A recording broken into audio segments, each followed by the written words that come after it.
Olá, assombrados! Eu sou a Ana Paula e vou contar vários relatos para vocês nesta coletânea de relatos de hoje. Tudo bem com vocês? Espero que sim, que esteja tudo bem. Para quem não conhece, nós somos o canal Assombrado, temos vídeos todos os dias no canal. Todas as noites tem relato ao vivo entre 10 e 11 horas da noite. Todos os dias às 11 da manhã tem relato também. Tem tipo ao vivo de segunda a sexta, coletânea de relatos no sábado, coletânea temática de relatos no domingo. Meio-dia e meia todos os dias tem vídeo do Matheus com o Almanaque Assombrado de segunda a sexta, notícias de sábado e domingo e um domingo ou outro um especial. Quase todo domingo agora. Fora os conteúdos exclusivos para membros aí ao longo de toda a semana também. Nós temos uma loja virtual, a Loja Assombrada. Faça uma visitinha lá na loja, dá uma fuçadinha na loja que eu tenho certeza que você vai encontrar produtos que você vai amar. E não se esqueçam do quê? De deixar o seu like neste vídeo. Vai ali embaixo, já conhece o canal, gosta dos relatos, gosta dos vídeos, deixa o seu like. Ou vai lá no final dos relatos e deixa o seu like, tá bom? Bom, então vamos começar com os relatos de hoje. Vamos lá ver. Primeiro relato desta coletânea.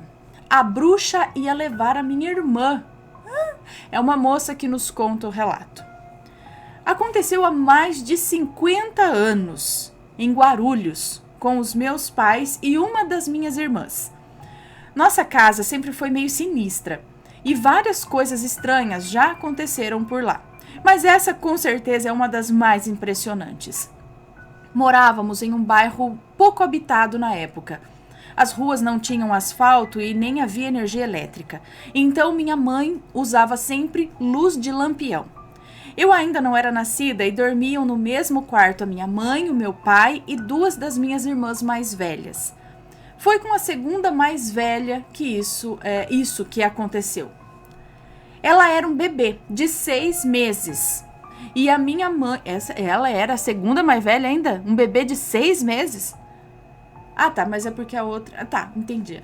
Ela era um bebê de 6 meses e a minha mãe conta que ela mal engatinhava. O berço que ela dormia ficava encostado na parede. Era daqueles berços antigos, de madeira escura e lateral alta. Colado no berço, a cama dos meus pais e em outra cama minha outra irmã. A porta do quarto não tinha maçaneta, mas a minha mãe escorava com uma pequena banqueta. Apagava o lampião e assim dormiam. Numa noite, a minha mãe acorda de madrugada com os gritos de choro da minha irmã, da bebezinha de 6 meses. Ela olha imediatamente para o berço e a minha irmã não está lá. Desesperada, minha mãe acorda o meu pai e saem correndo os dois, pois notam que o choro vem de outro cômodo da casa. Lembrando que não havia energia elétrica. Eles estavam totalmente no escuro, mas pela luz vinda de uma janela, eles enxergam a minha irmã sentada, chorando próximo à cozinha. Até hoje, ninguém sabe como que um bebê de 6 meses pula a grade do berço, passa por cima de 2 pessoas, abre uma porta e engatinha até um outro cômodo, no escuro, sem ser notado.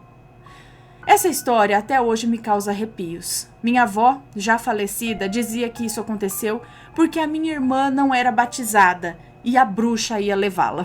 Só não levou porque ela acordou e chorou. Bom, não sei o que aconteceu de verdade, mas essa minha irmã hoje tem 50 anos e várias situações assustadoras já aconteceram com ela. Então, esse negócio de a criança ser afetada porque não é batizada, eu não acredito assim muito, porque não é justo, não é, né? Existem várias fés no mundo todo, então, né, uma criança que não é batizada ia sofrer tantas coisas. Mas é estranho a criança, e não é um único caso não, já vi outros casos de crianças que somem do berço e vão aparecer em outro lugar. Teletransporte, como que tem um outro nome que eu não lembro agora, algum espírito querendo levar. Outras pessoas poderiam dizer que é o Saci, porque o Saci tem esse costume, tem essa fama de raptar crianças também, bruxas também. porque eu não sei, mas pelo jeito coisas assustadoras acontecem com ela. Talvez seja uma sensibilidade dela, alguma coisa que ela emana, alguma coisa que ela tem, que pode até atrair outros espíritos bons e ruins, ou vai saber. Não foi nenhuma das outras irmãs mesmo que fez isso, que acabou carregando ela até a cozinha, sei lá. Bom, mas é estranho e tem outros casos como estes daqui. Próximo relato. Premonição ou coincidência? É uma moça que nos enviou o relato, mas esse relato é contado pela mãe dela. Então vamos lá. Eu tinha 14 anos na época e falei para minha mãe que ia no rodeio à noite. E para agradar a ela, resolvi arrumar a casa, para ficar com a consciência limpa e merecer sair, sabe? Caso ela dissesse não. Enfim, chegou a hora de ir e falei: mãe, eu vou no rodeio, tá? Minhas amigas já foram e eu queria ir também. Daí ela disse: vai, pode ir. E eu, com medo dela falar alguma coisa a mais ou mudar de ideia, a abracei e disse que eu já estava indo. Ela disse para eu me apegar com Deus, para ele guardar os meus passos. E quando chegar no rodeio, não ir na arquibancada. Daí eu já falei, pronto, pra mim é uma praga, né? Porque quando ela fala assim, eu já morro de medo. Aí eu falei, tá bom, eu não vou subir na arquibancada. Melhor obedecer a minha mãe do que arcar com as consequências. Também acho. Chegando lá, eu vi as minhas amigas que foram e não me convidaram. Estavam até se escondendo de mim. Ah, que belezinha, né? Manda caça-sapo. Aí eu chamei uma delas e perguntei onde elas estavam sentadas. Ela disse que foi comprar pipocas e ia sentar na arquibancada com as meninas e me chamou para ir junto. Então eu disse que iria, mas que eu não ia subir na arquibancada. Ela perguntou por quê e eu respondi que a minha mãe me disse para não ir até lá, que era perigoso. Então ela começou a rir de mim e contou para as outras rirem também e tirar o maior sarro de mim. Brincadeirinha, sabe? Do tipo, ai, por que a sua mãe não deixa? Por que a arquibancada vai cair? Eu disse que a minha mãe sentiu isso. Então elas foram e me deixaram para trás. Eu fui numa barraquinha de jogos e depois fui procurá-las na arquibancada, lá de baixo, sabe? Sem subir. E eu gritei e elas me chamaram para subir, mas foi somente para me provocar, do tipo, vem, tá com medinho? Tá com medo? Vem! E eu comecei a gritar, porque tava muito barulho. Eu disse que eu ia ver o show aqui de baixo, falando assim, e elas não ouviram. Daí eu coloquei um pé na arquibancada para subir só um pouco, né? Vai que elas iam me ouvir melhor. Daí eu ouvi um crack. Então eu tirei o pé. E quando estava saindo, fez crack de novo. E desabou tudo. A arquibancada caiu. Bum! Eu fiquei desesperada e na hora eu lembrei do que a minha mãe disse. Olha, valeu a pena ouvir a minha mãe. Voltei para casa correndo e a abracei. Contei a ela tudo o que aconteceu, que eu tentei avisar as meninas e elas não me ouviram. E ela disse, ainda bem que você me obedeceu. Na hora que você saiu daqui, eu tive um mau pressentimento e orei para Deus te guardar. Olha, ainda bem que ninguém morreu, mas muita gente saiu ferida. Isso aconteceu em 1994, no Vale do Ribeira. Eu tinha 14 anos e foi um susto que nunca vou esquecer. Até hoje tenho trauma e não gosto de subir escadas de madeira ou ir em algum lugar alto. Sempre me lembro dessas arquibancadas.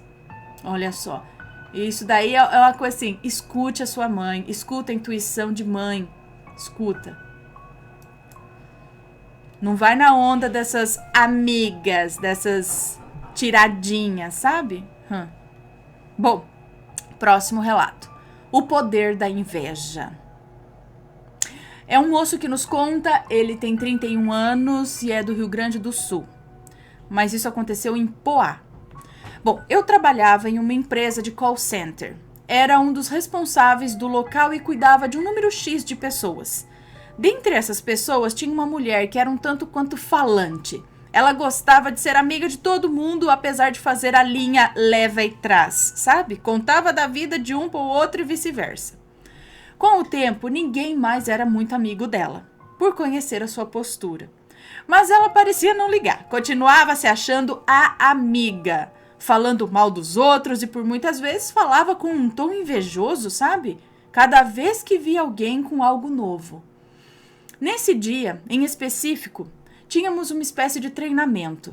Eu e alguns colegas estávamos na sala de espera do call center, aguardando a hora de entrar para o treinamento. Junto com todos estava uma amiga que adora usar grandes anéis. Ela usa anéis enormes, com pedras brilhantes e exageradas, que era uma moda assim só dela. Era um estilo dela. Estávamos todos conversando quando essa mulher, a invejosa, chegou e se colocou na conversa.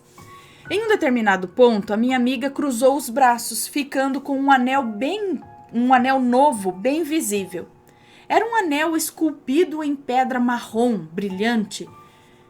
No momento em que a mulher invejosa viu o anel, ela pôs a mão sobre o anel e disse: "Nossa, guria, que anel lindo! Você usa uns lindos sempre, mas esse é o mais lindo." Quando ela tirou a mão, o anel simplesmente explodiu. Ele literalmente estourou em vários pedaços. A minha amiga me olhou apavorada e todos que estavam na sala se olharam tipo pasmos. A invejosa disse rindo: "Ai, nossa, gurias, não fui eu, hein? Deus me livre." Olha, nunca mais esquecemos daquele dia, onde tivemos a prova de que a inveja pode ser tão forte que tem um poder que até dá medo. A mulher apenas pôs a mão e conseguiu explodir o anel. Daquele dia em diante, a minha amiga passou a usar uma pulseira com vários pingentes contra a inveja, isso sim. Gente, é tipo seca pimenteira mesmo, sabe? Eu queria um anel como esse e aí explodiu o negócio. Lembra de um relato que uma moça também invejosa, não sei, a hora que ela entrou na casa, Rabinho, ela entrou na casa da outra moça, ela falou alguma coisa e tipo uma mesa de vidro que tinha na sala dela estourou, uma mesinha de centro, não sei, a mesa explodiu também. Eu acho que dependendo da carga de energia, às vezes inconscientemente que a pessoa põe ali, ela é capaz desses efeitos aí de quebrar as coisas, secar a planta, sabe? Pode ser assim, a roliça latindo, gente. A roliça latindo, o rabinho aqui latindo, querendo sair. Rabinho, sossega o facho aí também. Deita aí. Deita. Próximo relato. Deixa eu só ver se tá tudo certo com a gravação. Correndo tudo bem. Próximo relato. Conversando através do espelho. É um moço que nos conta, ele tem 23 anos, é de São Paulo. Sempre gostei desses assuntos sobre espíritos, anjos e demônios. Venho de uma família indígena, então a minha avó sempre falava sobre os rituais para os espíritos. Comecei a me aprofundar no assunto e certo dia fui viajar com a minha família para nosso sítio em Ourinhos, interior de São Paulo. Eu e meu primo sempre falávamos em espíritos e sempre gostamos de falar sobre isso, e ele me disse que era possível se comunicar com os mortos através dos espelhos. Eu, meio curioso, porém com certo receio, pois eu já tinha ouvido relatos no próprio canal dizendo que não era bom fazer isso. Mas no calor do momento eu acabei fazendo. Não vi nada no espelho, porém o meu primo ficou transtornado. A expressão no rosto dele já não era mais a mesma. Apesar de estarmos só com a iluminação de apenas uma vela, conseguia enxergar o rosto dele. E foi uma experiência horrível. Ele começou a enrolar a língua e a falar grosso.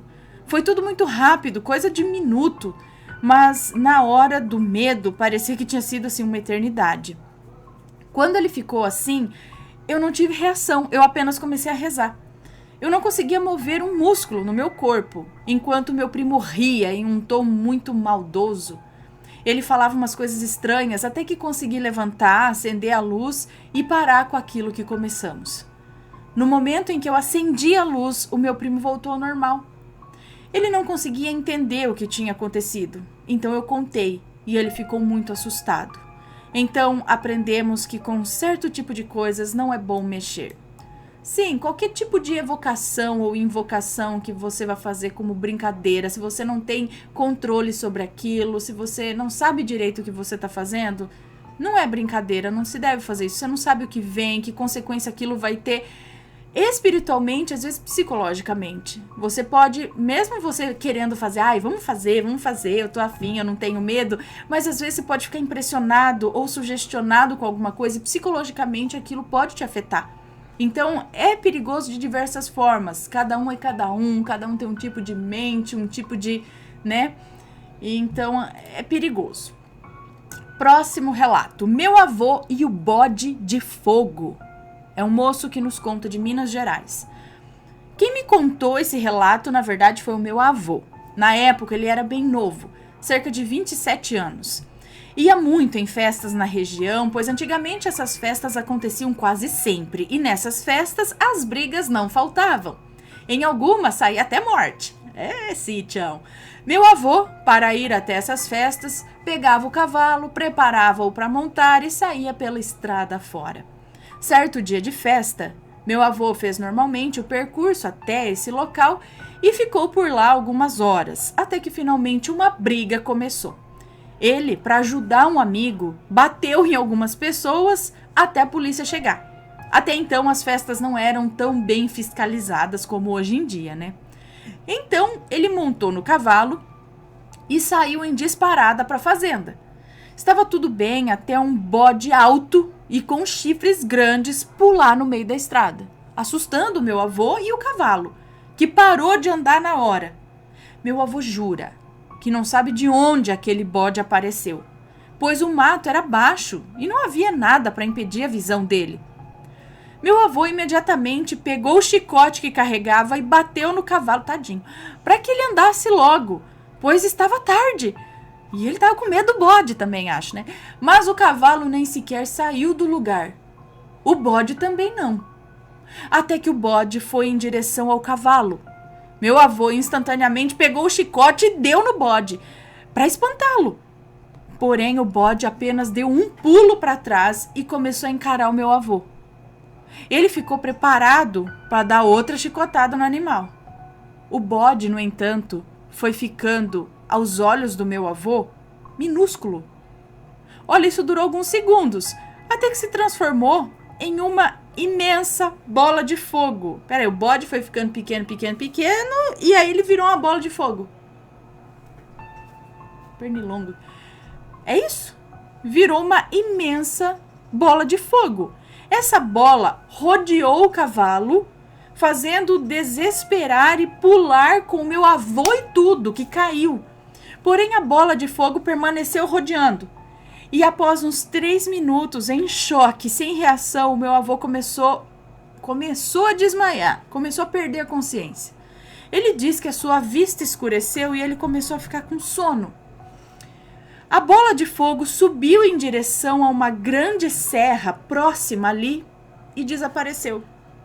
Meu avô montou no cavalo que havia parado longe dele e voltou para casa correndo. Ele disse que naquela época, quando alguém se envolvia em uma briga durante alguma festa, essa pessoa era visitada por um ser que mudava de forma de pessoa para pessoa. Era tipo uma espécie de punição ou sei lá o que, o bicho ficava espreito, você brigou, então eu vou aparecer para você, alguma coisa assim? Sei lá, bolas de fogo sempre tem no sítio. O que são não sabemos. Próximo relato. Essa daqui é ex-mulher invejosa. Mais uma de inveja. E é o último relato desta coletânea, ok? Ex-mulher invejosa. É um moço que nos conta do Rio de Janeiro. Eu tenho 4 filhos. Eu não sei se os nomes estão trocados, mas a fulana de 27 anos, o fulano de 24 anos, a Beltrana e o Beltrano de 18 anos. Tudo começou quando eu era casado com a mãe deles. Eu era bem feliz, eu tinha trabalho, carro, ganhava bem, tinha uma caminhonete também. Sempre fui um marido fiel, dedicado, amoroso, carinhoso, zeloso, cuidadoso, cheiroso e gostoso. Ela não tinha do que reclamar. Todo mês eu dava uma mesada a ela de R$ 800 para que cuidasse. Oh, meu Deus, que marido bom! R$ 800 por mês para cuidar dos cabelos, para comprar perfume, vestido, para ficar bem linda. Olha, que bom. Bom, enfim, mas vamos lá. Um belo dia, ela me viu conversando com uma amiga no bar e começou o inferno. Ela ficou enciumada e a partir disso começou a me destratar. Começou também a me trair com vários homens, inclusive com marginais, de frente do nosso prédio. Todo mundo sabia que eu era corno.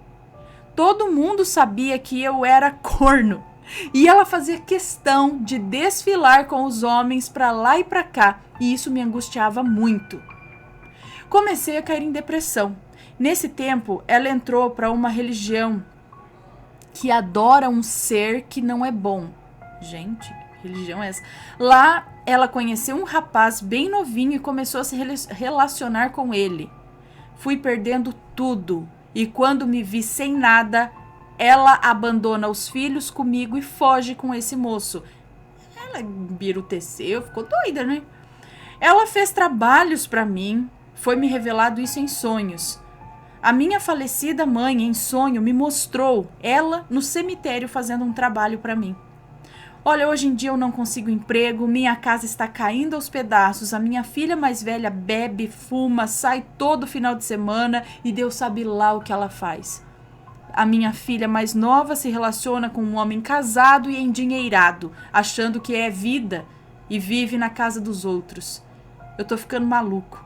Essa mulher me destruiu e deixou essas pragas comigo. Não, ele não tá falando dos filhos, tá? Ele tá falando realmente da maldição que ficou na vida dele, não dos filhos. Alguém sabe como desfazer esse despacho? Eu aqui não sei, mas deve ter algum lugar onde você possa ir que possa tentar fazer alguma coisa. Quanto mais tempo demora, acho que pior é. Você tem que procurar logo um tipo de ajuda espiritual. Não acredito, né?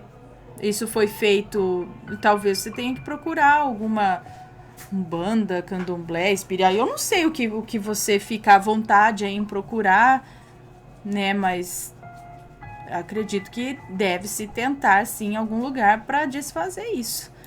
Tentar desfazer. É uma maledite. Bom, então, esses foram os relatos de hoje. Espero que tenham gostado. Não se esqueçam do like no vídeo e a gente se vê num próximo relato. Beijos, pessoal. Fui. Até mais.